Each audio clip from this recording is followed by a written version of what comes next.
And then each state has its own government. And this is not intended to be geographically correct, people. The states have weird shapes. I know that because there's a cable program that says that. Okay? Okay. Each state has its own government. Okay?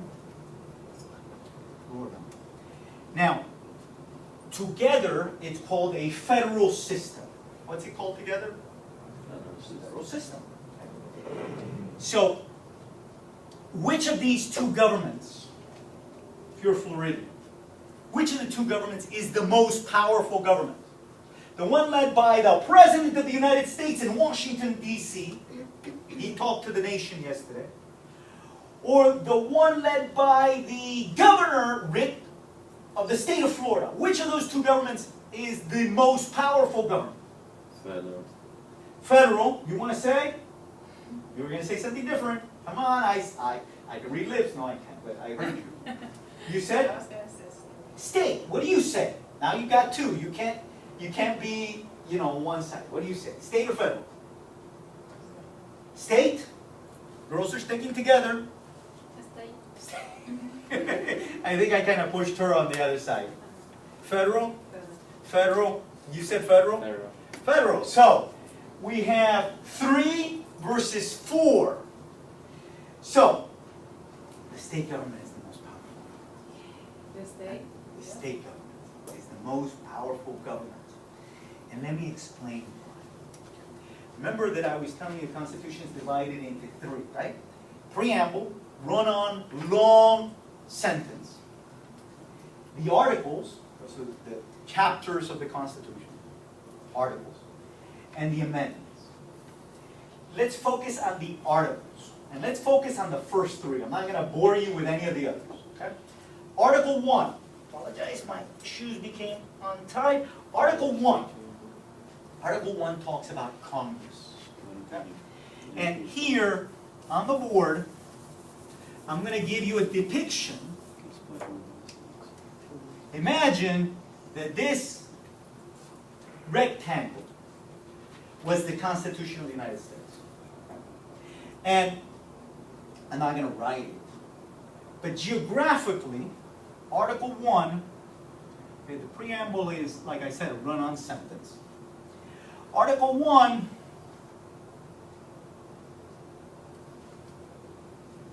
long couple of paragraphs. Article 2, not as big. Not as big. And Article 3, not as big as Article 2, and much smaller than Article 3. In writing. I'm talking about geographic writing. Now, personal question. You've all written papers, I'm assuming, right? You've written papers before?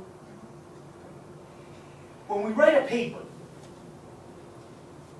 it's human nature to write in the first page, in the first paragraph, everything we know. Okay? We write that. So our first paragraph is really long because we knew a lot about it. And then we get to a point where, man, I'm running out of things to say. Let's go to paragraph 2. And in paragraph 2, okay, I forgot that. Paragraph 2 is not as long as paragraph 1 because you know a lot of paragraph 1. Paragraph 2 is a little smaller. But now you've got a word count problem. My teacher said it had to be 500 words, and I need words. So paragraph 3 is a little smaller. Human nature. You write most of what you know most. You write less and less the things that you know less. Paragraph 1, Article 1. Article 1 of the Constitution. They knew a lot about it. So they wrote a lot about it. Article 1 is about Congress. Congress. Congress is the proper name to a group of people whose function in life is to come up with laws. Okay? Congress is the proper name to a group of people whose function in life is to make the laws. Okay? We elect them every 2 to 6 years, depending on whether they're in the Senate or the House. And they go off to Washington. And their function is to come up with things that are good laws. Sometimes they run out of ideas and people give them ideas and then they make more laws. That's what they do in life. Okay. So one of the things that's in Article 1 is who can be a congressperson. You know, it tells you how old, where they live, that sort of technical information. But it gets to a point where Article 1 tells you what sorts of laws these people that we send to Washington can make. Okay? So within this, there is a section. Article 1, Section 8, clauses 1 through 18. Article 1, Section 8. A section is the same. A chapter has different sections. So, Article 1, Section 8. In Section 8, they get to the point where somebody probably says, okay, what sorts of things could these people that go to Washington, what sorts of laws can they pass? And they thought about it for a long time, probably. And they said, you know, we can't make the government in Washington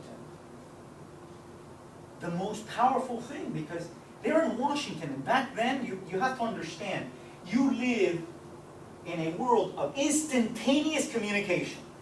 You want to see your friend and he's in California? You FaceTime, right? And they're talking and you're talking, instantaneous communication. You don't want to see their face, you can text them, they receive it right back, and you get a text right back. Instantaneous communication. So today, if they were writing the Constitution today, it probably would be different. But back then they said, look, the governments that best know people are the governments that are closest to the people. So if you're a Georgian, you're likely to know other Georgians and what their needs are. So we need to make the federal government less powerful from the perspective of the day-to-day lives of people. We need to make it powerful with regards to other things that are common to all people, like a common currency. You know, every state can't coin their own money. Imagine that you were going from Florida to Georgia, and on the border you had to change your money to Georgian money. And then you went to Maine, and you changed to Maine money in Virginia. It would be crazy. It's in the best interest of all of the people that there be a common currency. So that could be a federal function. Now, if Canada decided to invade Hialeah, it's probably a good idea that the federal government deal with it, because I don't think that the city of Hialeah government can probably deal with an invasion from Canada. So protecting the national welfare is well suited for the federal government. Now, whether you go 55 miles an hour or not on Florida highways, it's probably better suited for the state governments. What are the requirements for you to get married are probably better for the state governments. Whether you can have a dog in your house, or whether you can have a big for sale sign as opposed to a little one in your house, is more state government than federal government. So, in Article 1, Section 8, they decided 18 things, that's it. 18 things, and you can remember it because what's the important age when you were a child? Some of you were going to say 21. Not because I'm an adult, because I can drink. It's 18. In Article 1, Section 8, there's only 18 things that the federal government can pass laws on. All other laws are passed by the states. So, in the world of laws, everything else is more than 18 things. And therefore, state governments have more diversity to be able to create more laws than states, than federal government does. Okay? And I really lied to you. It's 17, 1 through 17. It's only 17 things. So why did I say 18? Because 18 is a very unique power that was given to the federal government. And it's the reason why today some of you said that the federal government is more powerful. Because that's the perception, that this power, 18, I told you 18 is a very critical, important number, 18. And it's called the elastic clause. Okay? The word clause means provision. Okay? Not, you don't add Santa in front of it. Clause means provision. The 18th clause is called the elastic clause or the necessary and proper clause. And this is what they say. 18 says, look, you've got these 17 powers. You got to carry it out, federal government. Do the 17 things. 18 says, but let's say that you need to do something else. You need to do something else in order to carry out 18. I'm sorry, in order to carry out that power. You can. That's what 18 says. So let's say that the federal government can coin money.